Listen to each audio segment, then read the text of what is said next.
sundalong lata. Noong unang panahon, meron isang batang lalaki na ang pangalan niya ay Peter. Naninirahan sa isang malaki at magarang bahay kasama ang kaniyang mga magulang at kusinera. Siya ay isang mapalad na bata. Marami siyang laruan sa silid na nagsisilbing panlaruan. Nang sumapit ang kanyang kaarawan, nakatanggap siya ng isang kahon na ang laman ay 25 sundalong lata. Bilang regalo, isa sa mga sundalong lata ay iisa lamang ang paa. Subalit, kaya pa rin nitong tumayo ng maayos. Ng gabing yon, naiwan ni Peter ang sundalong lata na iisa ang paa sa iskaparate ng silid palaruan. Nakalimutan niya itong ibalik sa kahon na kinalalagyan na 24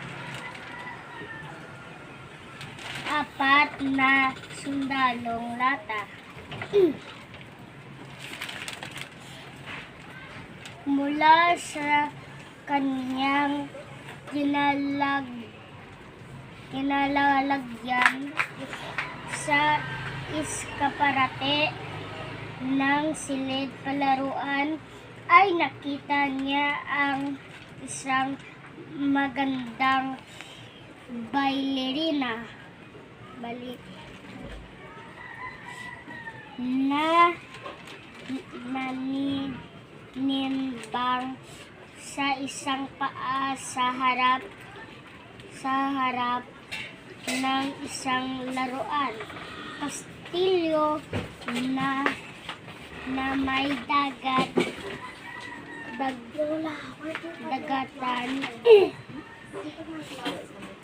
Bailerinang iyong ang pinakamagandang laruan na kanyang nakita.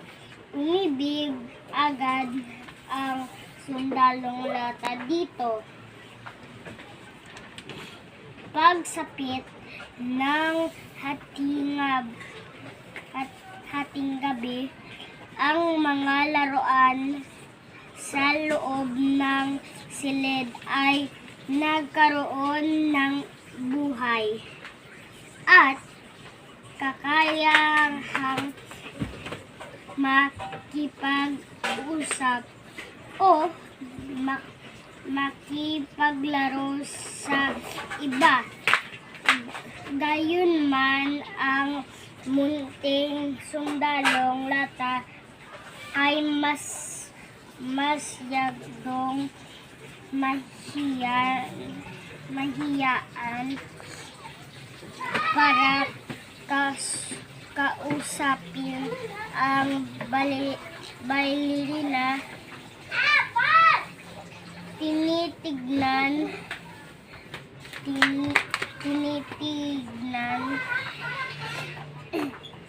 na lamang niya ito at umaasang mapansin siya nito.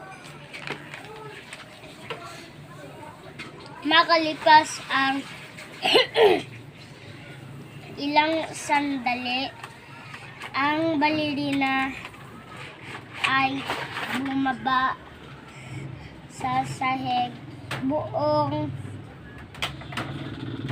tapang na sumunod sa kanya ang sundalong lata, ngunit wala pa